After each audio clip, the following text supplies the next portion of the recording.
भारतीय संविधान के द्वारा एक स्वतंत्र, एकीकृत एवं निष्पक्ष न्यायपालिका, ऐसे करिए, न्यायपालिका का प्रावधान किया गया है। न्यायपालिका का प्रावधान किया गया है। न्यायपालिका का प्रावधान किया गया है। क्या चैटिंग इसमें दिख नहीं रहा है? अच्छा, ठीक है। न्यायपालिका का प्रावधान किया गया, आप सुन के लिखते चलिए, ठीक है। लिखिए, यह एक सोपानिक क्रम में है। यह एक सोपानिक क्रम में है। सोपान मतलब क्रोनोलॉजी। यह एक सोपानिक क्रम में है। समझा देंगे हम। यह एक सोपानिक क्रम में है। क्रोनोलॉजी, क्रोनोलॉजी, क्रम में, ऊपर सुप्रीम कोर्ट, बीच में हाई कोर्ट, नीचे लोअर कोर्ट, उसी को, हाँ क्या, और कम कर दे, ठीक है। यह एक सोपानी क्रम में है, अर्थात, अब इसमें समझा देगा, अर्थात शीर्ष स्तर पर सुप्रीम कोर्ट, अर्थात शीर्ष स्तर पर सुप्रीम कोर्ट, शीर्ष मतलब टॉप, टॉप पर, अब इतना हिंदी में भी बताना पड़ेगा आप लोगों को। अच्छा, इसीलिए लिखा है। चलिए तो मैं लिखते चल रहा हूँ। शीर्ष स्तर पर, शीर्ष स्तर पर सुप्रीम कोर्ट, मध्यवर्ती स्तर पर मतलब मिडिल, मध्यवर्ती स्तर पर उच्च न्यायालय, हाई कोर्ट, उच्च न्यायालय या लिखेंगे हाई कोर्ट, तथा निचले स्तर पर, ठीक है, हायर, मिडल और लोअर। अब समझ में आ गया? लिखिए इसी को। निम्न स्तर पर अधीनस्थ, अधीनस्थ न्यायालय मतलब सिविल कोर्ट कर सकते हैं। अधीनस्थ न्यायालय हिंदी में लिखेंगे उसको अधीनस्थ बोलते हैं, अधीनस्थ, सबोर्डिनेट, इंग्लिश में कर दीजिए सबोर्डिनेट, सबोर्डिनेट कर दीजिए, सबोर्डिनेट कोर्ट, अधीनस्थ न्यायालय, ठीक है। क्या लिखे हैं? अध्यस्थ न्यायालय का प्रावधान है, का प्रावधान है। मैं शॉर्ट, देखिए इसको समझाने में, समझना मेन है, बस मैं लिखवाता हूँ, समझाते चल रहा हूँ। देखो 3 स्तर कर दोगे, क्या छूटा, क्या बोलो ना। निम्न क्रम पर या निचले स्तर पर अधीनस्थ कोर्ट या, ठीक है, सबऑर्डिनेट कोर्ट कर, सबऑर्डिनेट कोर्ट कर सकते हो, का प्रावधान है। अब देखो 3 भाग कर दिए। सबसे ऊपर क्या है? ये सुप्रीम कोर्ट, बीच में कौन है, और ये कौन है, डिस्ट्रिक्ट कोर्ट करो, ठीक है, या जो भी कर लो, सिविल, हाँ लोअर कोर्ट कर दो, एलसी कर दो, इसके बहुत सारे पार्ट भी है। तो ऐसे एक डायग्राम खींच लीजिए। ऊपर पर कर दिए सुप्रीम कोर्ट, बीच में मार दीजिए हाई कोर्ट, और नीचे कर दिए डिस्ट्रिक्ट कोर्ट या लोअर कोर्ट, जो भी करना है, ठीक है।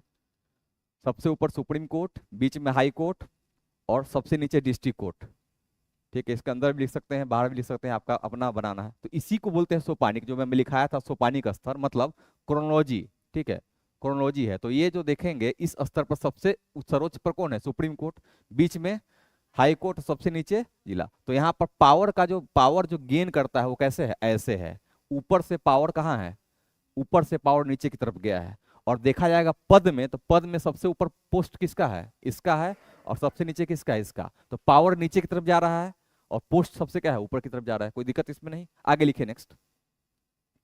सर्वोच्च न्यायालय को, इसी में लिखना है अभी, सर्वोच्च न्यायालय को या सुप्रीम कोर्ट को, सर्वोच्च न्यायालय को या सुप्रीम कोर्ट को मूल अधिकारों की रक्षा के साथ साथ, मूल अधिकार फंडामेंटल राइट, मूल अधिकारों की रक्षा के साथ साथ, अब समझ में आ रहा है कि बाइलिंगुअल में है इसीलिए दिक्कत हो रहा है, नहीं तो हिंदी वाला तो फिर, कि रक्षा के साथ साथ, रक्षा के साथ साथ संविधान का संरक्षक, संरक्षक मतलब कस्टोडियन, कस्टोडियन, ठीक है, संविधान का संरक्षक, कस्टोडियन, गार्जियन, संविधान का संरक्षक, संरक्षक है, ठीक है, या घोषित किया गया है, या है सीधे लिख लीजिए, कोई दिक्कत इसमें? उच्च न्यायालय का है 226 से, लेकिन सब मामला नहीं, मौलिक अधिकार वाला कुछ मामला है वो लिखवाएंगे, उसमें जब उसको दोनों को जब तुलना करेंगे ना तो वहां समझा देंगे। यहाँ पर ध्यान रखना कि मेन मुख्यतः जो सुप्रीम कोर्ट है वो संविधान का कस्टोडियन है। राज्य में भी जा सकते हो, पहले मामला एक वाद है, केस स्टडी, उसके बाद ही मिला है, तो यहाँ पर इसकी चर्चा करने की जरूरत नहीं है। आगे लिखे नेक्स्ट। संसदीय संप्रभुता, अगला पॉइंट, संसदीय संप्रभुता, इंग्लिश भी बता दूंगा मैं। संसदीय संप्रभुता एवं, लिखिए इसमें, पार्लियामेंट्री क्या बोला जाएगा? सोवरेनिटी, संसदीय संप्रभुता एवं न्यायिक सर्वोच्चता, एवं न्यायिक सर्वोच्चता, सर्वोच्चता के बीच समन्वय। इंग्लिश वाले लिख लीजिए, coordination in parliamentary supremacy and judicial supremacy. Coordination, coordination in parliamentary supremacy, supremacy and judicial supremacy, judicial supremacy, हाँ जुडिशियल सुप्रीमेसी। ठीक है, लिखो अब इसमें लिखिए भारतीय संविधान, लिखना है भारतीय संविधान, भारतीय संविधान में, भारतीय संविधान में संसदीय प्रणाली, भारतीय संविधान में संसदीय प्रणाली ब्रिटिश संसदीय प्रणाली से अलग लिया गया है, ब्रिटिश संसदीय प्रणाली से अलग लिया गया है। भारतीय संविधान में संसदीय प्रणाली ब्रिटिश संसदीय प्रणाली से अलग लिया गया है। यहां सर्वोच्च न्यायालय, यहां सर्वोच्च न्यायालय मतलब सुप्रीम कोर्ट, यहां सर्वोच्च न्यायालय अपने न्यायिक समीक्षा शक्ति के, अपने न्यायिक समीक्षा, सर्वोच्च न्यायालय अपने न्यायिक समीक्षा जुडिशियल रिव्यू,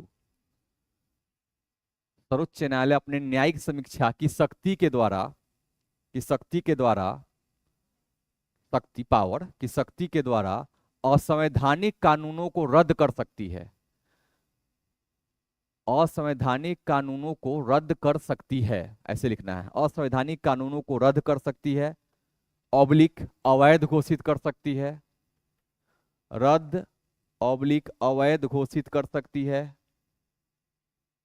वहीं दूसरी तरफ, वहीं दूसरी तरफ, वहीं दूसरी तरफ संसद अपनी, वहीं दूसरी तरफ संसद अपनी संवैधानिक शक्ति के माध्यम से,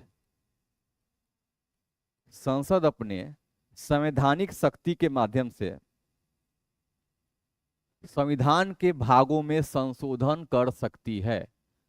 वही संसद अपनी संवैधानिक शक्ति के माध्यम से संविधान के भागों में संशोधन कर सकती है। इंडिया में ऐसा रखा गया है, संसद अपनी संवैधानिक संशोधन के माध्यम से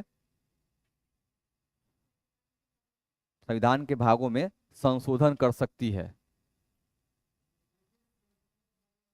नहीं, ब्रिटिश में है कि जो संसद कह दिया, एक बार संसद बोल दिया वो हो गया, सुप्रीम कोर्ट को वहां पावर है ही नहीं। एक वो लेटर लिख दे ना सुप्रीम, वहां का संसद एक लेटर रखा लिख दे तो कानून बन गया। कुछ वहां का राजा जो बोलता था वो कानून हो जाता था, फ्रांस का और यहाँ का।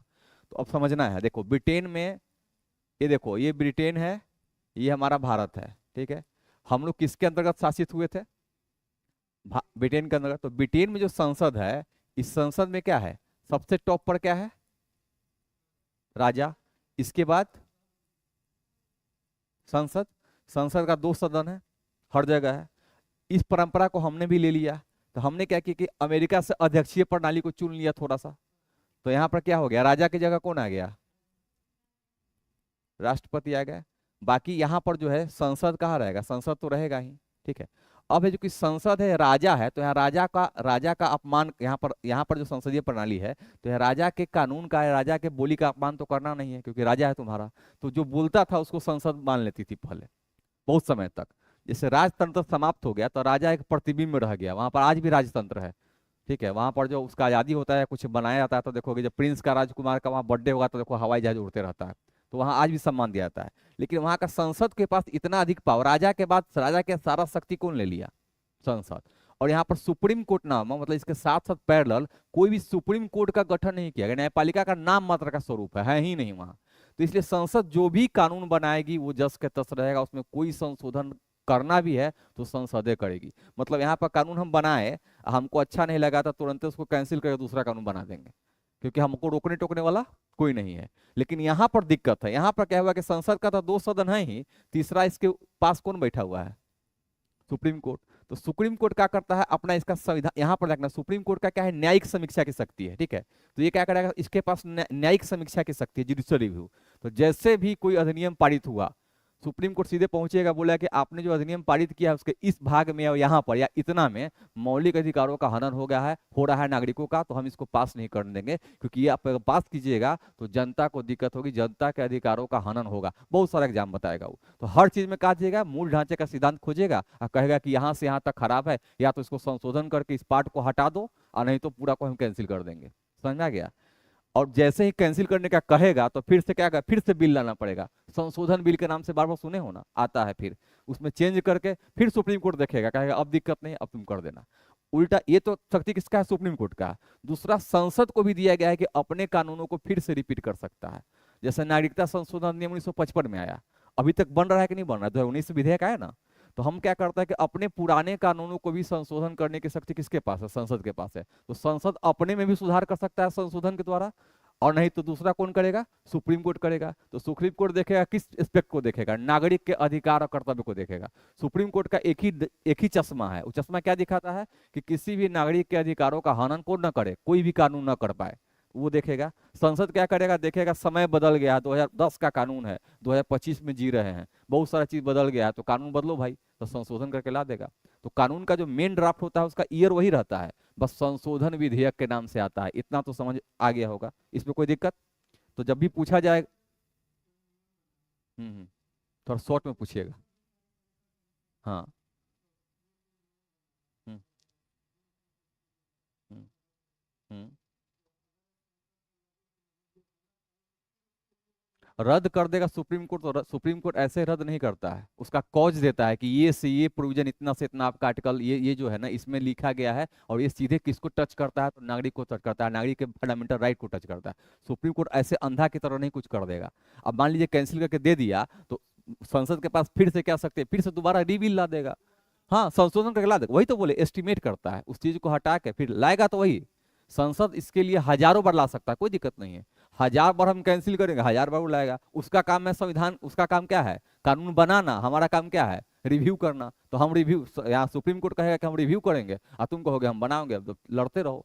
ठीक है। इसी बीच में ध्यान रखना है, न्यायिक नियुक्ति आयोग जो आया था सुप्रीम कोर्ट में जजों के शक्ति को कम कर रहा था, पारदर्शिता। अब चर्चा देखो, राष्ट्रपति कल द्रौपदी मुर्मू बोल दी है, क्या बोली है कि जैसे सिविल सेवा से अधिकारी चुने जाते हैं वैसे ही न्यायिक के अधिकारी होने चाहिए। तो एक तरह से फिर से राष्ट्रीय न्यायिक नियुक्ति टाइप का कोई बिल जरूर लाएगा सरकार, क्योंकि भ्रष्टाचार में बोरा का बोरा नोट पकड़ाया है, जला हुआ, बहुत सारा मामला है। तो ये सब देखेंगे, मेंस का टॉपिक है। आगे लिखिए अगला पॉइंट में, अगला पॉइंट कीजिए, संसदीय शासन प्रणाली। क्या हेडिंग संसदीय, इसी में पॉइंट है भी, संसदीय शासन प्रणाली, संसदीय शासन प्रणाली, 9th पॉइंट, 9th है कि जो भी है लिखिए, संसदीय शासन प्रणाली लिखिए।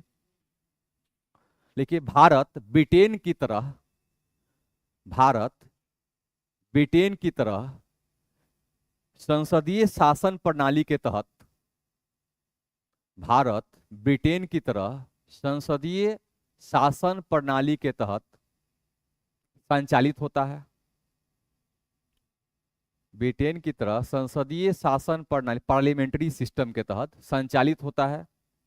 ठीक है। जो जो विधायिका एवं कार्यपालिका के बीच, इंग्लिश में लेजिस्लेचर एवं एक्सिक्यूटिव, विधायिका एवं कार्यपालिका के बीच, कार्यपालिका के बीच सहयोग एवं समन्वय, कोऑर्डिनेशन एवं सहयोग एवं समन्वय, विधायिका एवं कार्यपालिका के मध्य सहयोग एवं समन्वय पर आधारित है, सहयोग एवं समन्वय पर आधारित है, कोऑपरेशन और कोऑर्डिनेशन पर आधारित है। ठीक है, आधारित है। अभी समझ में आ गया। ब्रिटेन में क्या होता है, यहाँ भारत में भी वही काम है। ब्रिटेन में क्या होता है कि संसद क्या बनेगा, कानून बनाएगा, वहां का जो सरकार है कार्यपालिका वो क्या करेगा, इंप्लीमेंट करेगा। यहाँ भी यही है, संसद, लोकसभा, राज्यसभा क्या करती है, कानून का निर्माण करती है। और जो सत्ता में जो पार्टी है जिसको बोलते हैं सत्ताधारी पार्टी, वो क्या है, कार्यपालिका के अंग है, तो वो क्या करता है, इंप्लीमेंट करता है। तो ये प्रणाली हमने कहाँ से लिया है, संसदीय प्रणाली ब्रिटेन से लिया। आगे लिखिए, इसी में लिखिएगा अभी, लिखिए, कोऑर्डिनेशन, कोऑर्डिनेशन। ठीक है। अब देखिए इसमें आगे लिखिए, देखिए संसद की भूमिका, इसी में लिखना है अभी, संसद की भूमिका, संसद की भूमिका इसमें सबसे महत्वपूर्ण होती है। संसद की भूमिका इसमें सबसे महत्वपूर्ण होती है। संसद की भूमिका इसमें सबसे महत्वपूर्ण होती है, तथा तथा राष्ट्रपति एवं राज्यपाल, राष्ट्रपति एवं राज्यपाल, प्रेसिडेंट एंड गवर्नर, राष्ट्रपति एवं राज्यपाल नाम मात्र के प्रधान होते हैं, नाम मात्र के प्रधान होते हैं, जबकि प्रधानमंत्री एवं मुख्यमंत्री, जबकि प्रधानमंत्री एवं मुख्यमंत्री वास्तविक प्रधान होते हैं। प्रधानमंत्री एवं मुख्यमंत्री वास्तविक प्रधान होते हैं। ये आगे पढ़ना भी है, ये सब टॉपिक तो बहुत आएगा कार्यपालिका में। वास्तविक प्रधान होते हैं, ठीक है। लिखो, भारतीय संसद ने द्विसदनात्मक, भारतीय संसद द्विसदनात्मक, संसद द्विसदनात्मक विधायिका, द्विसदनात्मक विधायिका का प्रावधान करता है। द्विसदनात्मक मतलब दो सदन है, लोकसभा राज्यसभा, ठीक है, ठीक है। द्विसदनात्मक समझ आ गया ना, दो सदन है, उसका प्रावधान करता है। आगे लिखिए, अगला पॉइंट लिखिए, मूल अधिकार, मूल अधिकार, मूल कर्तव्य तथा, मूल अधिकार, मूल कर्तव्य तथा डीपीएसपी, राज्य के नीति के निदेशक तत्व। मूल अधिकार, मूल कर्तव्य तथा राज्य के नीति के निर्देशक तत्व। इंग्लिश में लिखना है fundamental right, fundamental duties and directive principle of states and policy, ठीक है। मूल अधिकार, मूल कर्तव्य और राज्य के नीति के निर्देशक तत्व। शॉर्ट में लिख लो ना, कितना आसान तो है, fundamental right, fundamental duties, DPSP. कितना लंबा लिखोगे तो फिर लिखो, इसमें इसमें लिखना शुरू करना है। संविधान के भाग 3 में, के भाग 3 में अनुच्छेद 12 से 35 तक, आर्टिकल 12 से 35, अनुच्छेद 12 से 35 तक, 12 से 35, 12 to 35, 12 to 35, 12 से 35 तक मूल अधिकारों का, मूल अधिकारों का प्रावधान किया गया है, मूल अधिकारों का प्रावधान किया गया है, किया गया है। बाकी मूल अधिकार में बाकी क्या हटाया गया है आगे लिखवा देंगे। लिखिए, आगे लिखिए, संविधान के भाग 4 में, संविधान के भाग 4 में आर्टिकल 36 से 51 तक, आर्टिकल 36 to 51 तक, आर्टिकल 36 to 51 तक, 36 to 51 तक निदेशक तत्वों का वर्णन किया गया है। निदेशक तत्वों का शॉर्ट में लिखना है, निदेशक या डीपीएसपी कर सकते हैं। निदेशक तत्वों का वर्णन किया गया है,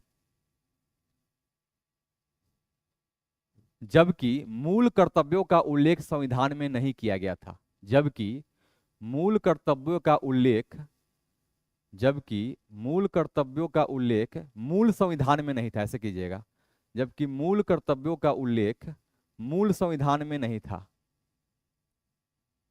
मूल कर्तव्य लिखिए, मौलिक कर्तव्य लिखिए, तो फंडामेंटल ड्यूटी का उल्लेख मौलिक संविधान में नहीं था। इसे सरदार स्वर्ण सिंह समिति की अनुशंसा पर, सरदार स्वर्ण सिंह समिति, सरदार स्वर्ण सिंह समिति, समिति की अनुशंसा पर, की अनुशंसा पर 42वें संविधान संशोधन 1976 के द्वारा, 42वें संविधान संशोधन 1976 के द्वारा, 42वें संविधान संशोधन, 42वें संविधान संशोधन 1976 के द्वारा, संविधान के भाग 4 क में, संविधान के भाग 4 क में, पार्ट 4A, भाग 4 क में,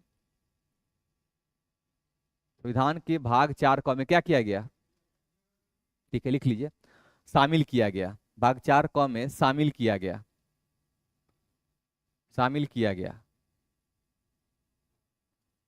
अगला विशेषता लिखिए केंद्रीय, अगला विशेषता विकेंद्रीकरण, केंद्रीय लिखिए विकेंद्रीकरण व्यवस्था है ग्राम पंचायत, विकेंद्रीकृत, विकेंद्रीकृत व्यवस्था,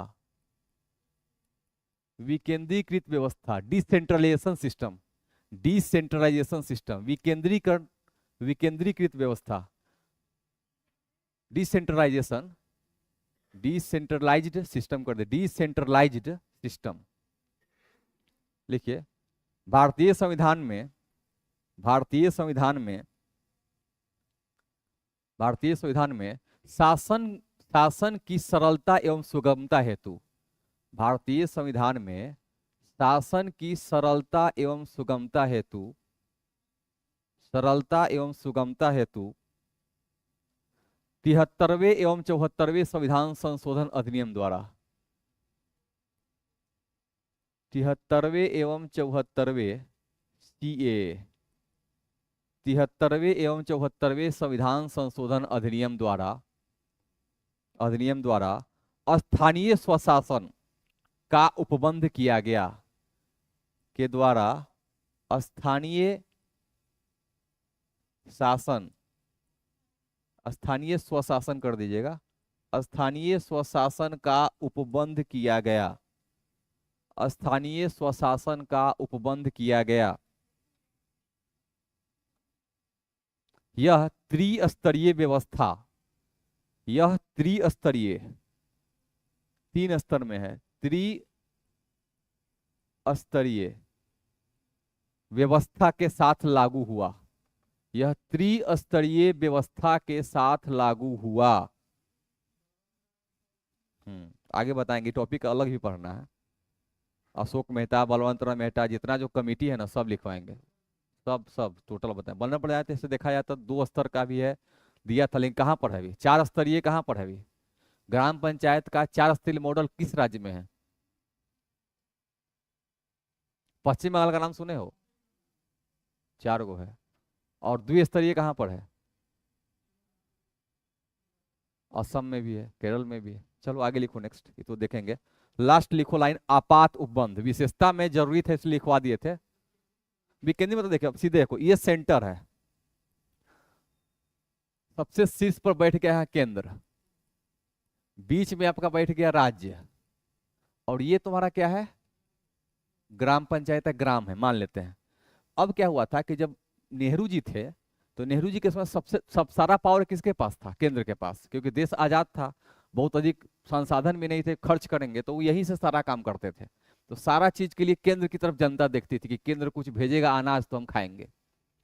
जैसे जैसे शक्ति बढ़ा तो राज्यों के पास पावर बढ़ा, राज्य के पास शक्ति आया, राज्य के पास संसाधन आया, तो राज्य के नागरिक भी समृद्ध होते चले गए, उनके पास भी अवसर मिला, नौकरी हुई, ठीक है, रोजगार करने लगे, कृषि में जैसे हरित क्रांति आया तो बहुत सारा चीज डेवलपमेंट, तो मान के चलना है कि सामाजिक आर्थिक रूप से क्या हुए? सक्षम हो गए।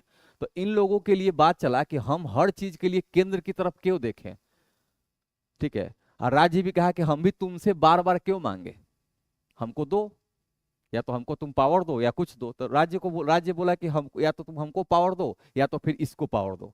तो इसमें दोनों काम किया केंद्र ने। आजकल राजनीति में ही हो रहा है कि सीधे फंड कहाँ जा रहा है?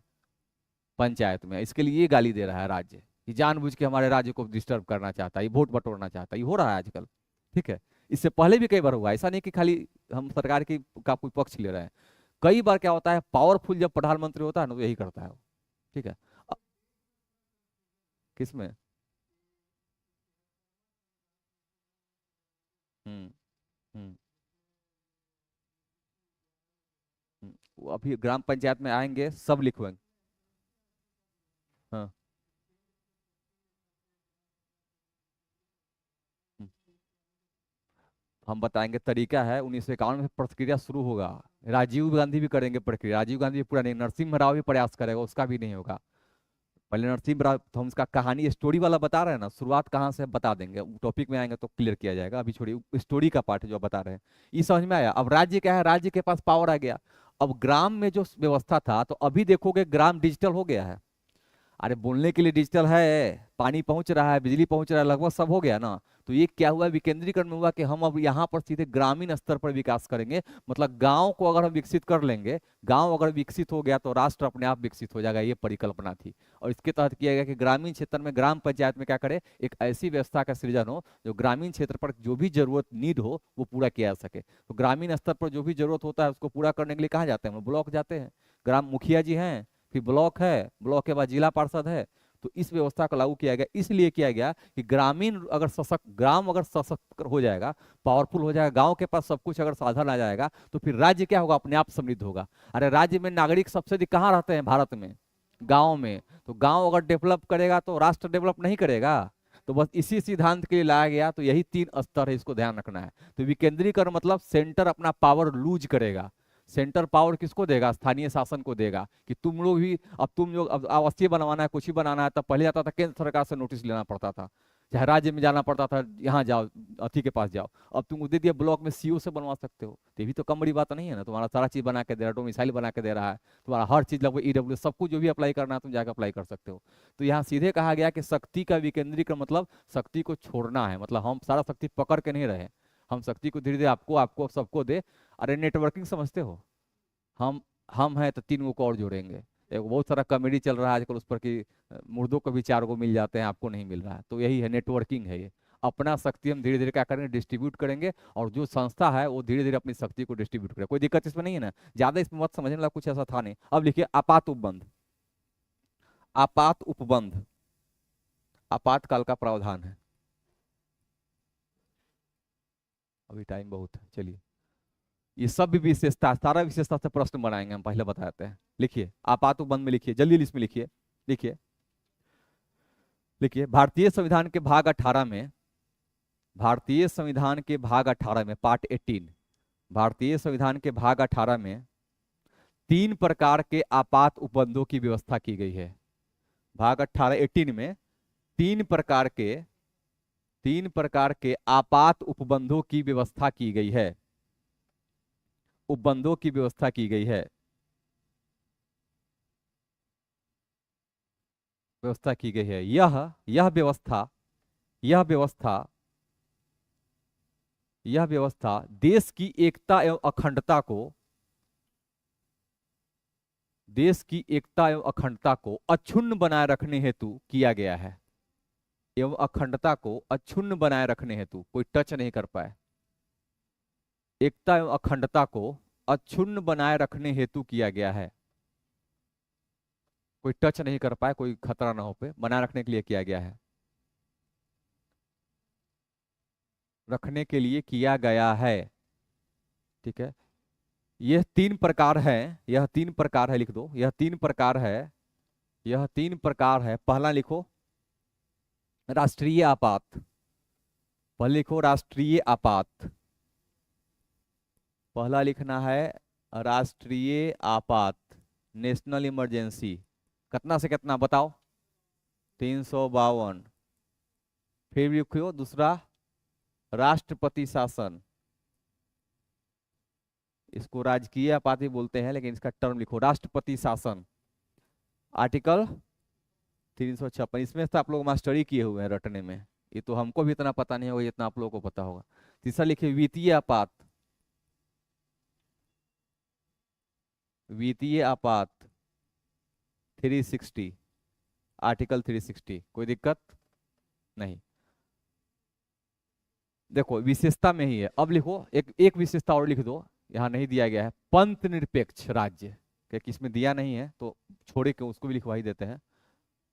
पंथ निरपेक्ष राज्य, सेकुलर स्टेट, हाँ सेकुलर स्टेट, पंथ निरपेक्ष राज्य, सेकुलर स्टेट। इसके बारे में लिखिए, लिखिए भारतीय संविधान में, भारतीय, इसमें डैश देकर लिखिए राज्य, डैश देकर लिखिए भारतीय संविधान में 42वें संविधान संशोधन अधिनियम 1976 के द्वारा, 42वें संविधान संशोधन अधिनियम 1976 के द्वारा, 76 के द्वारा इसकी प्रस्तावना में, इसकी प्रस्तावना में, मतलब संविधान की प्रस्तावना में, इसकी प्रस्तावना में पंथ निरपेक्ष शब्द जोड़ा गया। इसकी प्रस्तावना में पंथ निरपेक्ष शब्द जोड़ा गया। पंथ निरपेक्ष शब्द जोड़ा गया, जिसका जिसका तात्पर्य है, जिसका तात्पर्य है, जिसका तात्पर्य है राज्य का कोई धर्म नहीं होगा। राज्य का कोई धर्म नहीं होगा। राज्य का कोई धर्म नहीं होगा और राज्य ऐसा कोई भी कानून नहीं बनाएगा। राज्य का कोई धर्म नहीं होगा और राज्य ऐसा कोई भी कानून नहीं बनाएगा जो धार्मिक रूप से भेदभावकारी हो। और राज्य कोई भी ऐसा कानून नहीं बनाएगा जो धार्मिक रूप से भेदभावकारी हो। भेदभावकारी हो। समझ में आ गया? ठीक है। कोई ऐसा कानून नहीं बनाएगा जो धार्मिक रूप से भेदभावकारी हो, मतलब राज्य के द्वारा किसी स्टेट को, अब यहाँ समझना क्या है, पंथ निरपेक्ष का बहुत सारा केस स्टडी आ चुका है। इसमें क्या करना है कि मान लो कि कोई राज्य है, तुम बिहार में रह रहे हो, तो बिहार राज्य के द्वारा कोई भी ऐसा लॉ पास नहीं किया जाएगा, इस लॉ में किसी धर्म या धार्मिक संप्रदाय या किसी का वर्णन किया गया हो, कोई ऐसा लॉ नहीं लाएगा वो। ठीक है। हाँ, अब यहाँ पर एक चीज और पूछोगे तुम लोग, सब कि छठ में भी जाता है, सब इफ्तार पार्टी में जाता है, तो ये सब पॉलिटिकल है, ये सब खाली चुनाव जीतने का है। देखा जाए संविधान में तो कहीं वर्णन नहीं, मतलब यहाँ तक कहा गया है किसी भी धार्मिक जुलूस में या किसी भी धार्मिक संगठन के द्वारा किसी इनविटेशन में किसी भी नेता को नहीं जाना चाहिए। वही पंथ निरपेक्ष हुआ, मतलब ना तुम्हारे में जाएंगे ना इसके में जाएंगे, तुम दोनों दुखी रहो ज्यादा अच्छा है, बसले कि तुम में जाए तुम खुशी रहो।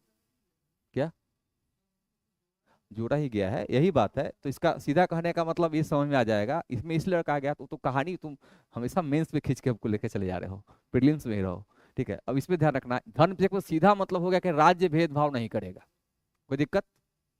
राज्य भेदभाव नहीं करेगा मतलब राज्य न तुमको डोनेशन देगा ना तुमको डोनेशन देगा, तुम हिंदू संगठन से हो, तुम मुस्लिम संगठन से हो, ईसाई से हो, हमको भेदभाव नहीं करना है। और राज्य इस आधार पर कुछ भी ऐसा काम नहीं करेगा जो राज्य की गरिमा को ठेस पहुंचे। नेता लोग को छोड़ दो, वो लोग शुरू से ही नेता के बारे में बहुत पहले कहा था किसी ने कि politics is a game of scoundrel, मतलब जो पॉलिटिक्स है ये पूरा तरह से स्काउंड्रल लोगों का मतलब ये गेम है। शुरू आज नहीं है, हमको लगता है कि ये प्लेटो के समय बोला गया है, तो ध्यान रखना है। तो सेकुलर का मतलब समझ में आ गया, कोई दिक्कत नहीं। अगर बोला गया इंडिया सेकुलर स्टेट है, मतलब तुम क्या लिखोगे कि भारत राज्य का कोई धर्म नहीं है। ठीक है। नागरिक का धर्म होता है, व्यक्ति का धर्म होगा, राज्य का धर्म नहीं होगा। तुम डीएसपी के पास, एसपी के पास, डीएम के पास जाओगे तो हिंदू मुस्लिम कुछ भी रहो, उसको जो उसका सुनाना है, तुम्हारी जो समस्या है वो सुनेगा, उस पर बिल्कुल डिसीजन देगा। वो भेदभाव नहीं करेगा कि तुम आए हो तो हम करेंगे। वास्तविक में जो हो, वास्तविकता में सब कुछ नेपोटिज्म चलता है, लेकिन यहाँ पर लिखना है गांधी जी का फोटो लगा हुआ है, सत्य में जयते। ठीक है। चाहे चोरी करना पाप है, भ्रष्टाचार पाप है, या नीचे से टेबल से ले रहे हैं पैसा, तो वो अलग चीज है, लेकिन यहाँ पर लिखा गया उसको ध्यान रखना। अब हेडिंग लगाइए। एक और सवाल पूछते हैं, संविधान दिवस कब से मनाया जा रहा है? 26 नवंबर को। कब से? ईयर 2015 से। लिखो, डैश लिखो, एगो लिख लो, लिखो। वो भी संविधान हत्या दिवस अब लागू हुआ है, अब लागू किया है यहाँ 25 जून को। लिख दो संविधान 26 जून को, नोट में लिख लो, एक नोट करके लिख लो। लिखो भारतीय संविधान, भारतीय संविधान निर्माता, भारतीय संविधान निर्माता डॉक्टर भीमराव अंबेडकर की 115वीं जयंती पर, भारतीय संविधान निर्माता डॉक्टर भीमराव अंबेडकर की 115वीं जयंती पर, 115वीं जयंती पर वर्ष 2015 से, वर्ष 2015 से उनके जन्मदिन, वर्ष 1915 से, वर्ष 2015 से उनके जन्मदिन, उनके जन्मदिन 26 नवंबर, 26 नवंबर को, 26 नवंबर को उनके प्रति कृतज्ञता प्रकट करने हेतु संविधान दिवस, कृतज्ञता प्रकट करने हेतु हम उनके ऋणी, कृतज्ञता मतलब उनके ऋणी हैं, उनका उनके प्रति सम्मान प्रकट करने तो जय लिखो, आभार प्रकट करने हेतु जैसा लिख लो, उनके प्रति कृतज्ञता या आभार प्रकट करने हेतु आभार लिख दो, ऑब्लाइज्ड, आधार आभार प्रकट करने हेतु संविधान दिवस मनाया जाता है, संविधान दिवस मनाया जाता है ना, 26 नवंबर ही।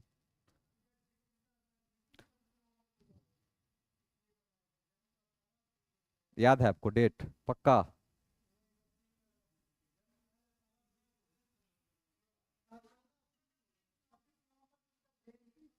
जयंती है तो जन्मदिवस को जयंती कर दो, हो सकता है।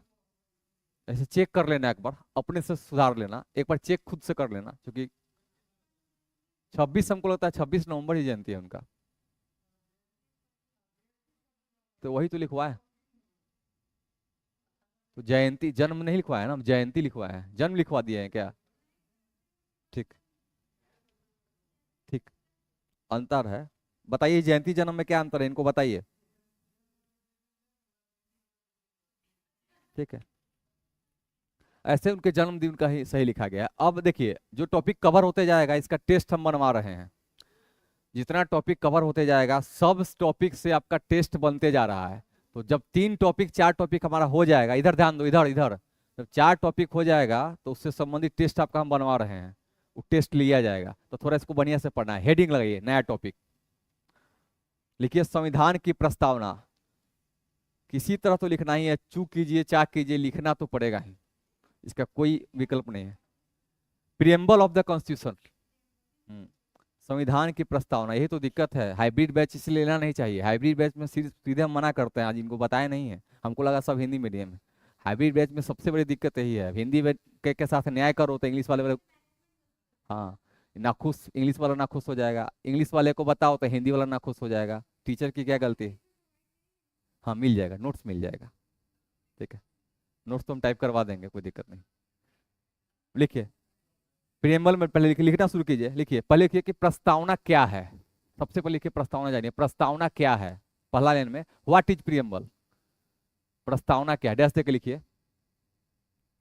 लिखो, यह संविधान की भूमिका के भांति है, यह संविधान की भूमिका की भांति है, जिसमें यह संविधान की भूमिका की भांति है, जिसमें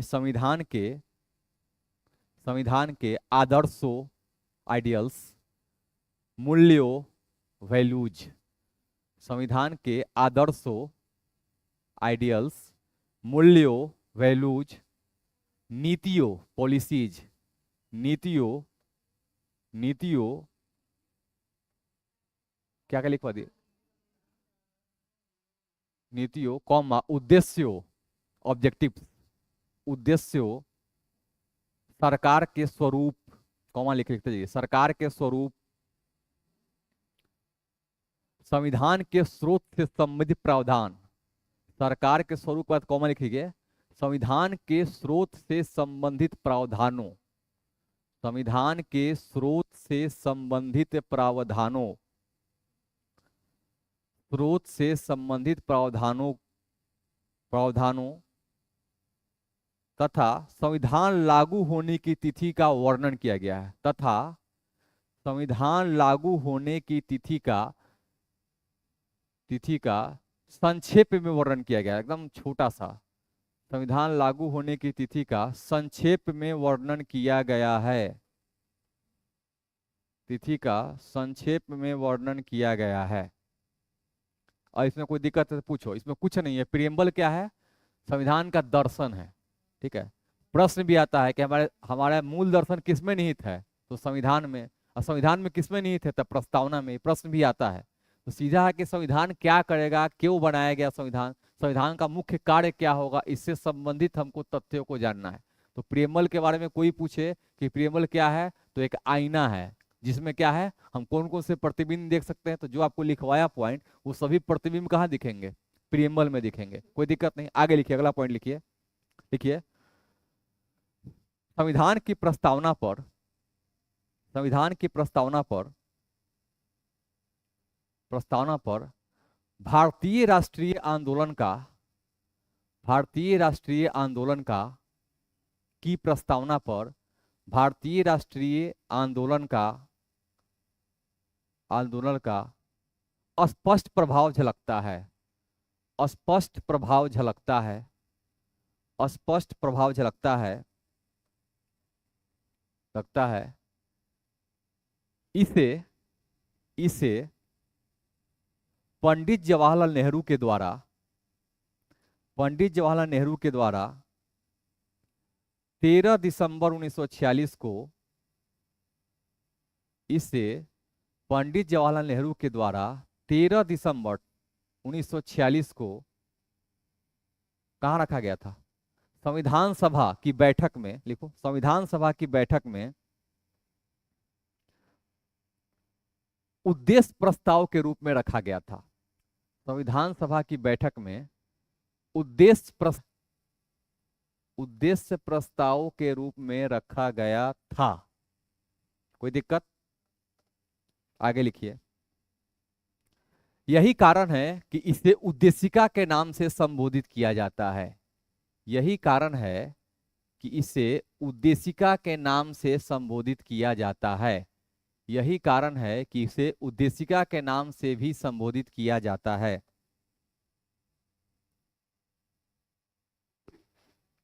उद्देशिका के नाम से भी संबोधित किया जाता है। हो गया? आप नहीं लिख रही हैं? अच्छा चलिए, कम से कम इतना फास्ट तो लिखना जरूरी है। आगे लिखे फिर। उद्देशिका पर, उद्देशिका पर या प्रस्तावना पर, जो लिखना है लिख सकते हैं। उद्देशिका पर अमेरिकी संविधान, अमेरिकी संविधान, संविधान का प्रभाव है, अमेरिकी संविधान का प्रभाव है तथा इसे, तथा इसे, तथा इसे यूएसए के संविधान से ही लिया गया है। हाँ, तथा इसे यूएसए के संविधान से ही लिया गया है। प्रभाव था, देखा गया तो ले लिया गया। परंतु इसकी भाषा, परंतु इसकी भाषा ऑस्ट्रेलियाई संविधान लिया गया है, परंतु इसकी भाषा ऑस्ट्रेलियाई संविधान से, ऑस्ट्रेलियाई संविधान से प्रभावित है। परंतु इसकी भाषा ऑस्ट्रेलियाई या ऑस्ट्रेलिया के संविधान से, कुछ भी लिख दो ना, ऑस्ट्रेलिया, ऑस्ट्रेलियाई संविधान से प्रभावित है। अब ये प्रश्न बार बार पूछता है कि हम लोग देखो, प्रथम लिखित संविधान किस देश का है? संयुक्त अरब अमेरिका का। तो प्रथम लिखित संविधान वहां था, तो उसी वहीं पर प्रीएम्बल का वहां कॉन्सेप्ट देखा गया था। क्योंकि वहां क्या क्या हुआ था कि जब फिलाडेल्फिया सम्मेलन हुआ था, थोड़ा सा डीप में हल्का सा चले जाते हैं, तो फिलाडेल्फिया सम्मेलन 1789 में हुआ है। तो 1789 जो है मैफर्सन था, जो मैफर्सन था, जॉर्ज वाशिंगटन थे, ठीक है। तो हाँ वही, तो जेफरसन जो थे वहां पर, तो वहां पर जब सम्मेलन हो रहा था, तो यहाँ पर एक और व्यक्ति था जो तरीक चालक का सिद्धांत दिया है, उसका नाम है बेंजामिन फ्रैंकलिन। तो ये सब लोग संविधान सभा में बैठे हुए थे। तो हुआ कि हमने तो आजादी पा ली, लेकिन आजादी का उद्देश्य क्या होगा? तो उद्देश्य के लिए उन्होंने उद्देश्य प्रस्ताव रखा था कि हमारा ऑब्जेक्टिव ये रहेगा कि दास राज्य, दास को खत्म करना है, दास प्रथा खत्म करना है, दास राज्यों को सुविधा देना है, अमेरिका को शक्तिशाली बनाने, ये फलाना चिलाना लिखा गया था।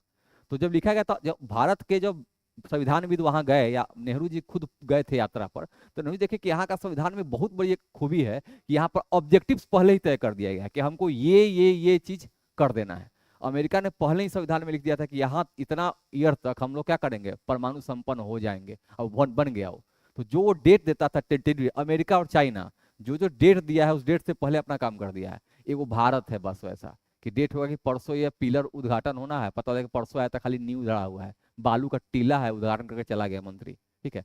तो यहाँ पर क्या हुआ कि जैसे होगा, तो वहां पर जाने के बाद पता चला कि है, तो अमेरिका से आने के बाद इन्होंने सोचा कि हम भी संविधान में ऑब्जेक्टिव रखेंगे कि हम आजादी जब प्राप्त करेंगे तो हमारा क्या क्या उद्देश्य होगा। उस उद्देश्य को शॉर्ट में इन्होंने उद्देशिका के रूप में रख दिया। उसी उद्देश्य प्रस्ताव को रखा गया, 13 दिसंबर को रखा गया, 22 जनवरी को वहां पर पारित होगा। कब? 1947 को, ठीक है। इतना दिन क्या होगा, उस पर चर्चा होगा, एक एक खंड पर चर्चा होगा, बहुत सारी चीजों को हटाया भी गया होगा, बहुत सारी चीजों को शामिल किया गया होगा, उसकी चर्चा नहीं की गई है, इसको ध्यान रखना। आगे लिखिए, नेक्स्ट लिखिए। 42वें संविधान, वो तो विचार है ना, समानता तो वो तो है ही, लेकिन इसका भाषा ये नहीं है। प्रस्तावना में सिर्फ हम लेंगे का, प्रस्तावना का विचार कहाँ से आया? तो अमेरिका में विचार था प्रस्तावना, तो हम भी प्रस्तावना बनाएंगे, बस यही है। लैंग्वेज तो हम अपना लेंगे, ऑस्ट्रेलिया का लैंग्वेज अच्छा था तो उसको ले लिया गया। तो इसमें कोरिलेट में कंफ्यूजन मत करो, आगे लिखो। सब एक एक लाइन हम लिखवाए, एक एक लाइन हम लिखवाएंगे, अभी आगे वेट कीजिए। आगे लिखिए, नेक्स्ट लिखिए। 42वें संविधान संशोधन अधिनियम 1976, 42वें संविधान संशोधन अधिनियम 1976 के द्वारा, प्रस्तावना में, ये प्रश्न इस पर बीपीएससी में आया हुआ था। प्रस्तावना में समाजवादी, पंथनिरपेक्ष और अखंडता शब्द शामिल किया गया। प्रस्तावना में समाजवादी, पंथनिरपेक्ष और अखंडता शब्द शामिल किया गया। इस बार का बीपीएससी का बहुत आसान प्रश्न था, ये सीधे उठा के पूछ दिया था, 2 पूछा था खाली, तीसरा नहीं पूछा था। समाजवादी, पंथनिरपेक्ष और अखंडता शब्द शामिल किया गया। अब प्रियम्बल लिखवाना पड़ेगा कि कोई बात, बोल देना होगा, जाके बोल दो, थोड़ा साउंड कम करेंगे, ठीक है। वो ऑफिस है ना, ऑफिस में तो जनरली चाय पर चर्चा भारत में हर जगह होता है, कोई नया चीज तो है नहीं। चाय और सुट्टा पर चर्चा हमेशा दिया जाता है, ठीक है,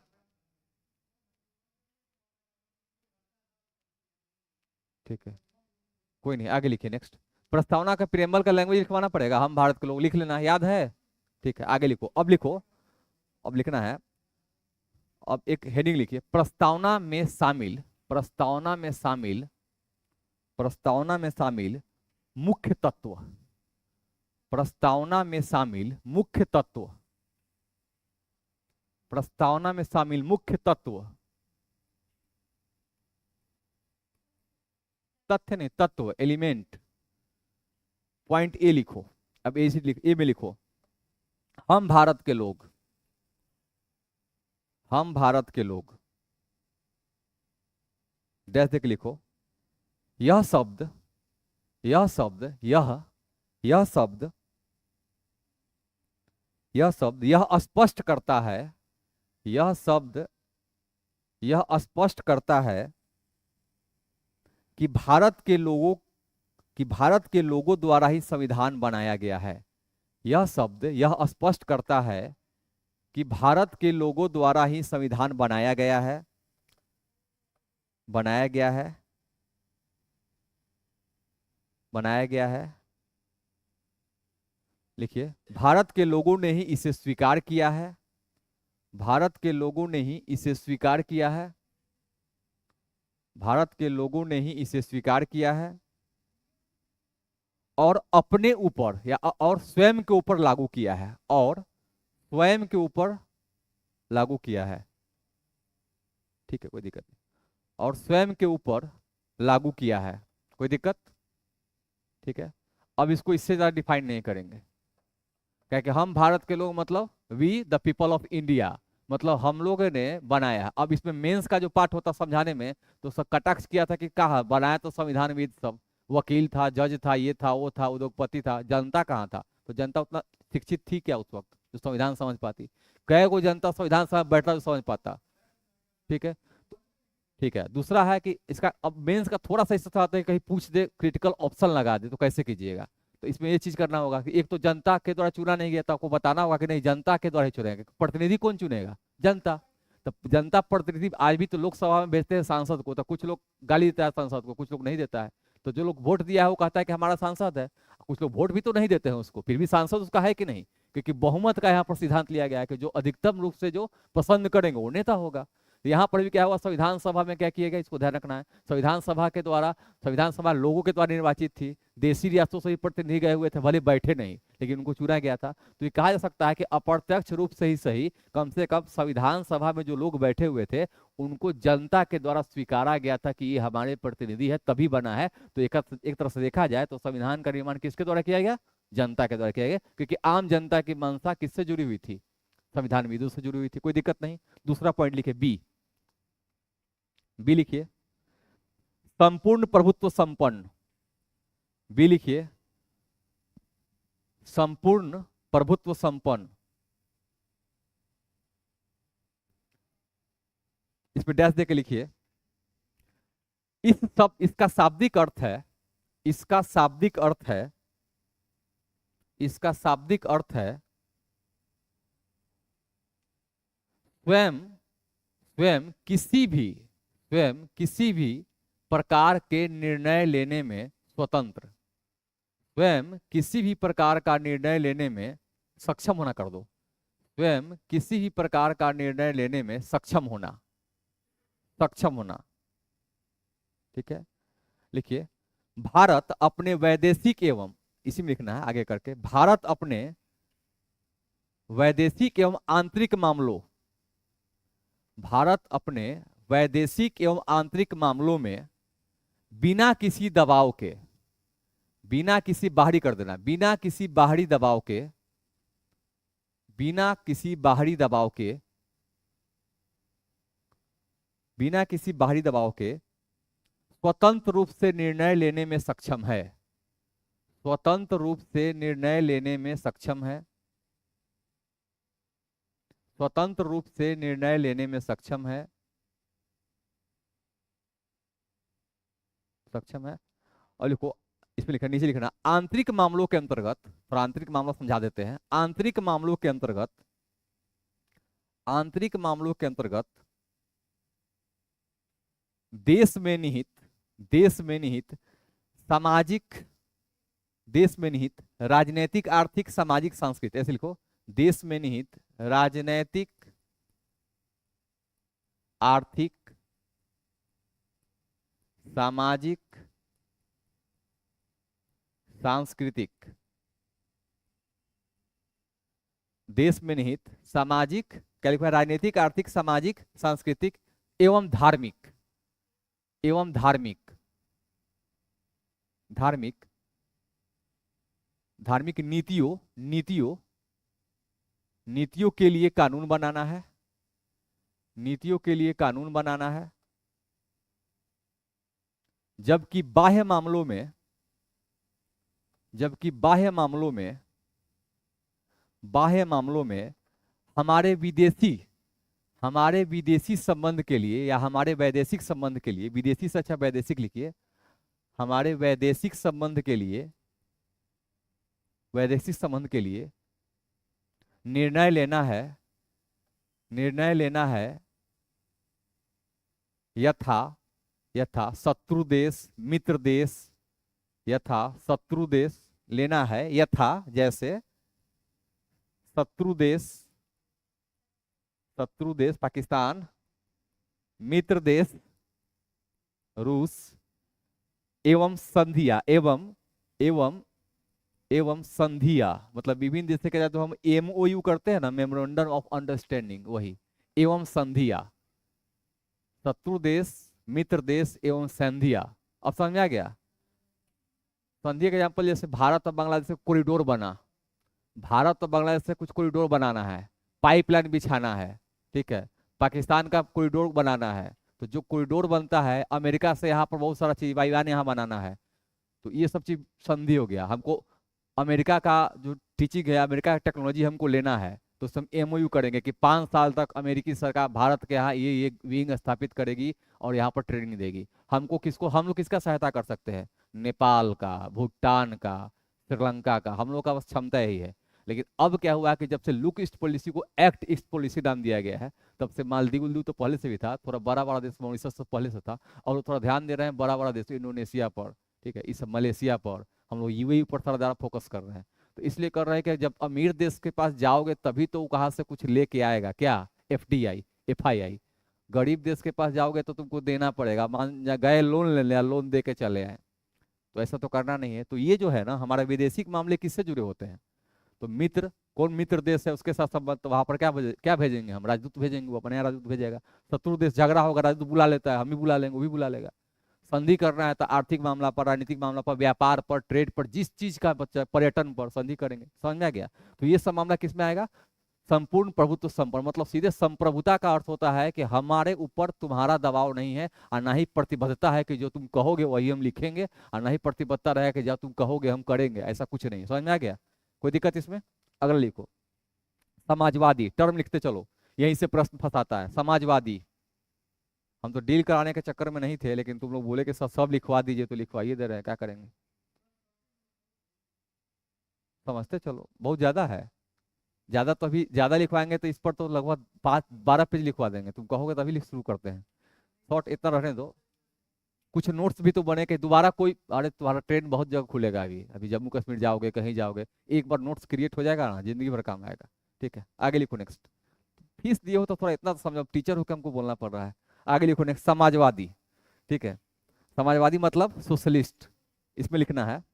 देखो, समाजवाद एक ऐसी विचारधारा है, समाजवाद, बाद में छूटा हुआ बाद में लिख लीजिएगा, कोई दिक्कत नहीं। समाजवाद एक ऐसी विचारधारा है जिसमें समानता के लगभग सभी आयाम शामिल होते हैं।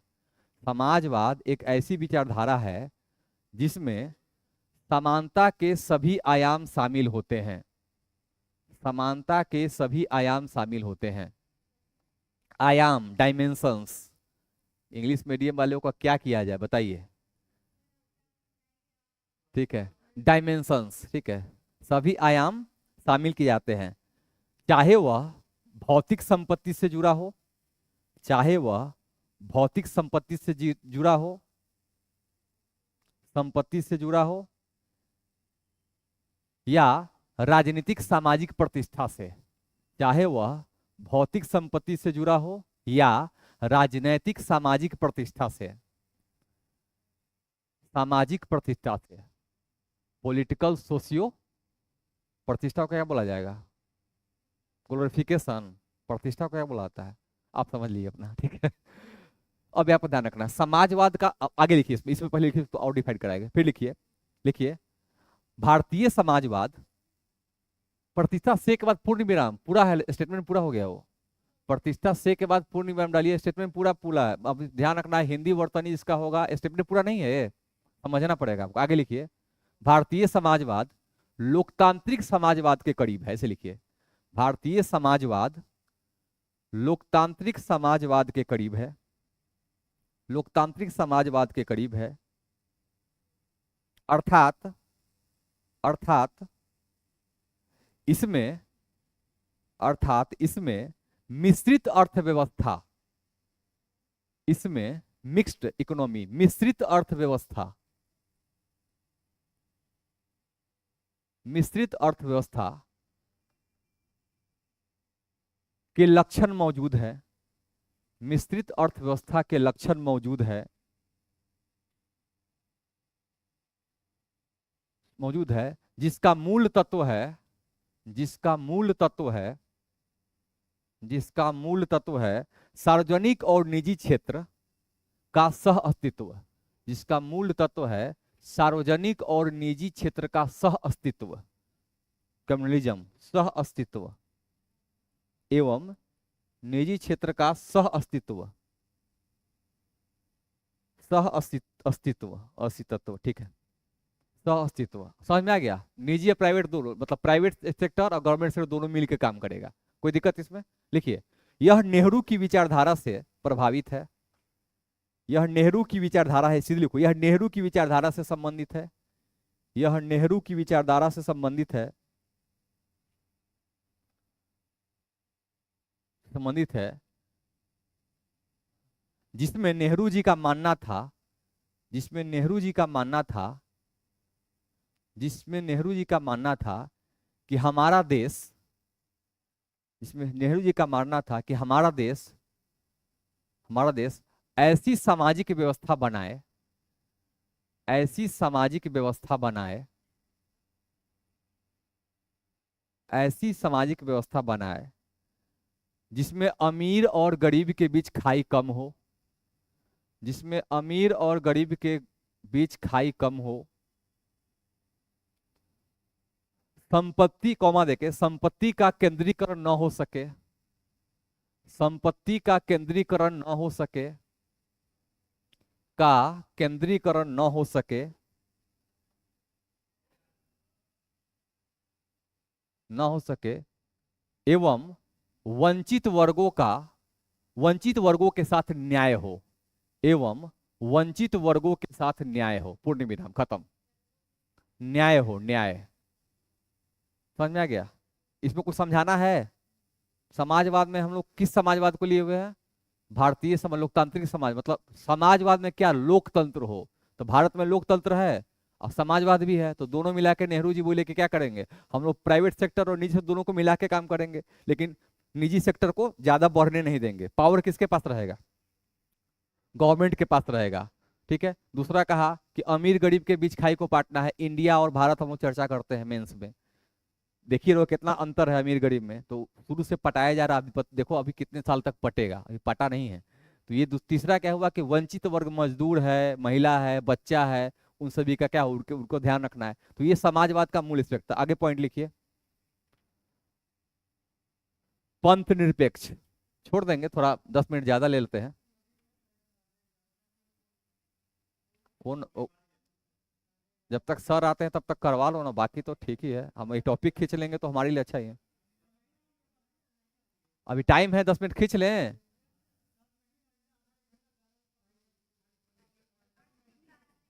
अच्छा लिखो, लिखो इसमें पंथ निरपेक्ष। पंथ निरपेक्ष नहीं, उतना देर नहीं पढ़ाएंगे, कुछ लोगों का मुंह सूख गया है तो उतना देर नहीं पढ़ाएंगे भाई। भोजन, भोजन का भी तो व्यवस्था होना चाहिए, शरीर को एनर्जी चाहिए। ठीक है।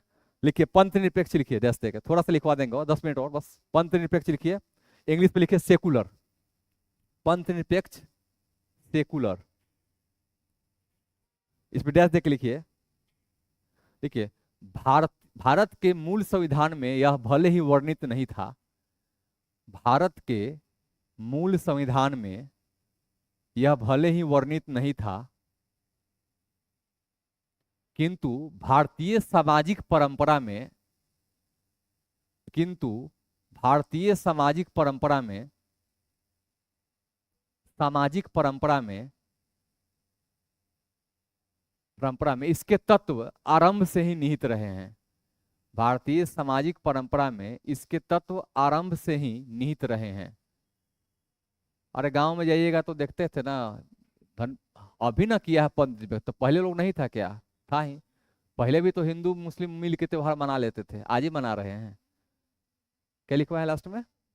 भारतीय सामाजिक व्यवस्था में आरंभ से ही निहित है। आगे लिखिए, लिखिए वर्ष 1976 ईस्वी में 42वें संविधान संशोधन अधिनियम के तहत, वर्ष 1976 ईस्वी में, 1976 ईस्वी में 42वें संविधान संशोधन अधिनियम के तहत, 42nd कॉन्स्टिट्यूशनल अमेंडमेंट एक्ट 1976 के तहत इसे संविधान की प्रस्तावना में जोड़ा गया, इसे संविधान की प्रस्तावना में जोड़ा गया, संविधान की प्रस्तावना में जोड़ा गया। मैंने लिखवाया था 42वें संविधान संशोधन अधिनियम के तहत भारतीय संविधान के प्रस्तावना में इसे जोड़ा गया। पहले भी लिखवा चुके हैं, यहाँ टर्म है तो लिखवाना पड़ रहा है। लिखे,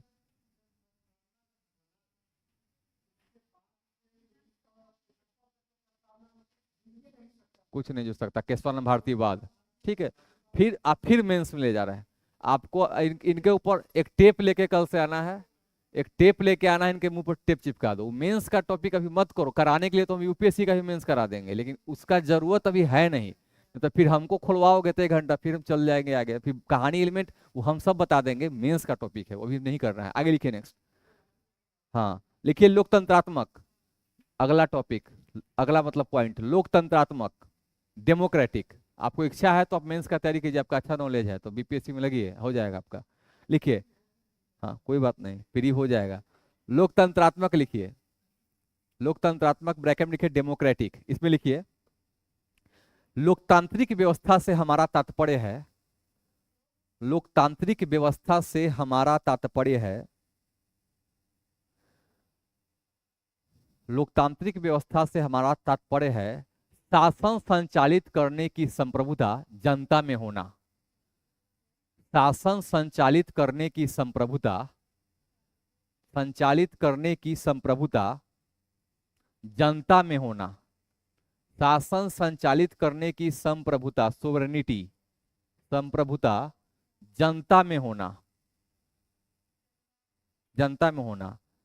अर्थात, अर्थात जनता के द्वारा ही, जनता के द्वारा ही, जनता के द्वारा ही स्वयं कानून का निर्माण कर खुद पर लागू किया जाता है। अर्थात जनता के द्वारा ही स्वयं कानून का निर्माण कर के द्वारा ही स्वयं कानून का निर्माण कर खुद पर लागू किया जाता है या स्वयं पर लागू किया जाता है। ठीक है, आगे लिखिए। हालांकि लोकतंत्र के दो प्रकार है, प्रत्यक्ष एवं अप्रत्यक्ष। हालांकि लोकतंत्र के दो प्रकार है, प्रत्यक्ष एवं अप्रत्यक्ष। प्रत्यक्ष एवं अप्रत्यक्ष, प्रत्यक्ष एवं अप्रत्यक्ष। पूर्णिमा में लिखिए। प्रत्यक्ष लोकतंत्र में, प्रत्यक्ष लोकतंत्र में जनता, प्रत्यक्ष लोकतंत्र में जनता सीधे अपने प्रतिनिधि को चुनती है। प्रत्यक्ष लोकतंत्र में जनता सीधे अपने प्रतिनिधि को चुनती है, कौमा कौमा प्रतिनिधि को बदल सकती है, प्रतिनिधि को बदल सकती है तथा जनमत संग्रह के द्वारा कोई भी परिवर्तन कर सकती है।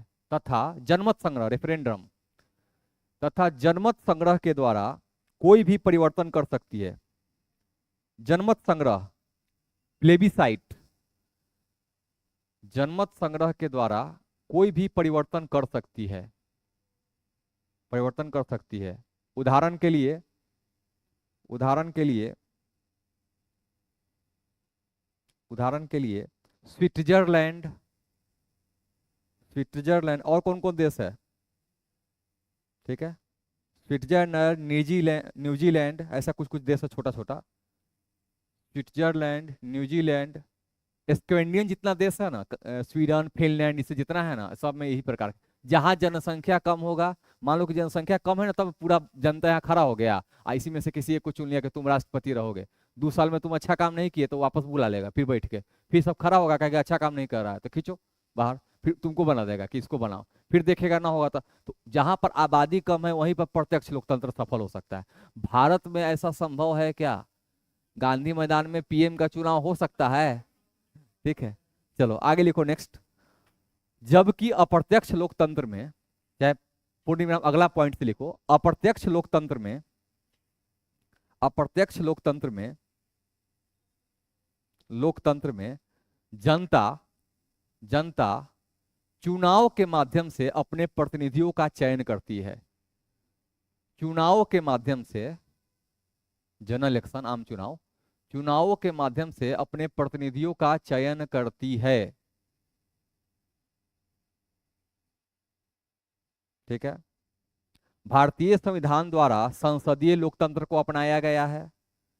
भारतीय संविधान द्वारा संसदीय लोकतंत्र को अपनाया गया है, संसदीय लोकतंत्र को अपनाया गया है, जिसमें अपनाया गया है, जिसमें मंत्रिपरिषद अर्थात कार्यपालिका, जिसमें मंत्रिपरिषद अथवा कार्यपालिका, जिसमें मंत्रिपरिषद अथवा कार्यपालिका अपने समस्त कार्यों हेतु, परिषद अथवा कार्यपालिका अपने समस्त कार्यों के लिए, अपने समस्त कार्यों के लिए विधायिका के प्रति उत्तरदायी एवं जवाबदेह होती है। कार्यों के लिए विधायिका के प्रति उत्तरदायी एवं जवाबदेह होती है। विधायिका लेजिस्लेचर के प्रति क्या होती है? विधायिका के प्रति क्या होती है? उत्तरदायी एवं जवाबदेह होती है। उत्तरदायी एवं जवाबदेह होती है। कोई दिक्कत इसमें? इसमें कुछ समझाना तो है नहीं। अगला लिखिए, न्याय। नहीं, पहले गणराज्य कीजिए, पहले लिखिए गणराज्य, क्योंकि गणराज्य छूटा हुआ है। गणराज्य, इसमें डैश दे के लिखिए, लिखिए गणराज्य में लिखना है, एक गणतंत्र अथवा गणराज्य का अर्थ होता है, एक गणतंत्र अथवा गणराज्य का अर्थ होता है, शताब्दी एक्सप्रेस पकड़वा दिया नहीं, एक गणतंत्र तथा गणराज्य का अर्थ होता है, गुड मॉर्निंग सर, बहुत लेट, बाप रे, चलिए, एक प्रत्यक्ष तथा, सॉरी, हाँ, अर्थ होता है, लिखिए, राज्य का प्रमुख, इसी में लिखना है, राज्य का प्रमुख अप्रत्यक्ष रूप से लोगों द्वारा चुना जाएगा। राज्य का प्रमुख अप्रत्यक्ष रूप से लोगों द्वारा चुना जाएगा। थोड़ा स्लो कर दे रहे हैं हम। चुना जाएगा, चुना जाएगा। ठीक है, लिखिए, भारत का राष्ट्रपति, भारत का राष्ट्रपति परोक्ष रूप से, परोक्ष, अप्रत्यक्ष को परोक्ष भी बुलाता है, कुछ कुछ शब्द सीखो ना, अप्रत्यक्ष बोलो परोक्ष बोलो सब एक ही है। ठीक है, क्या लिखवा है लास्ट में? राष्ट्रपति लोगों द्वारा परोक्ष रूप से चुना जाता है, चुना जाता है एवं मंत्रिपरिषद की सहायता से, एवं मंत्रिपरिषद की सहायता से शासन करता है, शासन करता है, शासन करता है। ठीक है, गणराज्य में, आगे लिखिए, गणराज्य में, गणराज्य में राजनीतिक संप्रभुता, राजनीतिक संप्रभुता, संप्रभुता जनता में निहित होती है। गणराज्य में राजनीतिक संप्रभुता जनता में निहित होती है, जो जनता कहेगा वही होगा। वैशाली गणतंत्र था, वहां कितने राजा थे? लगभग 8800 राजा थे गणतंत्र में, मतलब पूरा मिलाया जाएगा। बाद में कितना होगा जुड़ जुड़ के? 8 बन गया। मतलब पहले उतना राजा था और धीरे धीरे जब मगध साम्राज्य का उत्कर्ष हुआ तो देखा कितना कब्जा हो गया, तो बच कितना गया? 8 वो। ठीक है, तो यहाँ पर सीधे रखना है कि जनता मेन है। जनता, गण मतलब लोग, तंत्र मतलब शासन, लोगों का शासन क्या है? गणतंत्र है। कोई दिक्कत? आगे लिखे, नेक्स्ट, न्याय।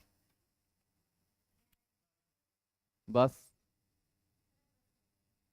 नहीं, इसको लिखवा के, न्याय बहुत ज्यादा है नहीं, न्याय आप लोग के साथ न्याय करके छोड़ देंगे। ठीक है, न्याय लिखिए, न्याय जस्टिस, न्याय जस्टिस लिख के डैश दीजिए। लिखिए इसमें,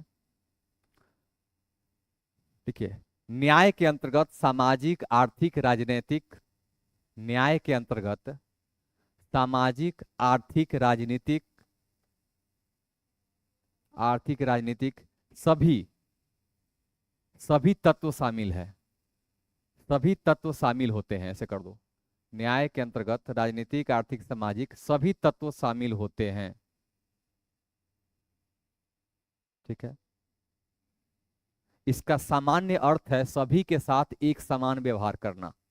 इसका सामान्य अर्थ है सभी के साथ एक समान व्यवहार करना।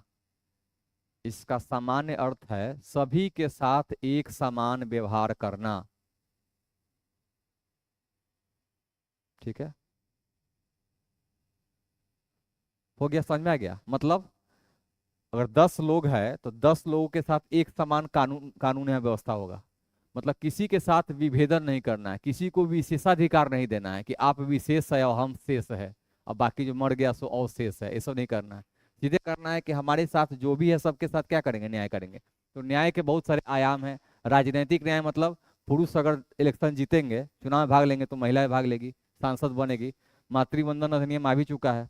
ठीक है, तो वैसे ही सामाजिक क्षेत्र में, समाज में भी सेम काम होगा कि किसी के साथ भेदभाव नहीं करना है। आगे इस सभी को पढ़ेंगे कहाँ हम लोग? मौलिक अधिकार में, डीपीएसपी में इसकी चर्चा की जाएगी।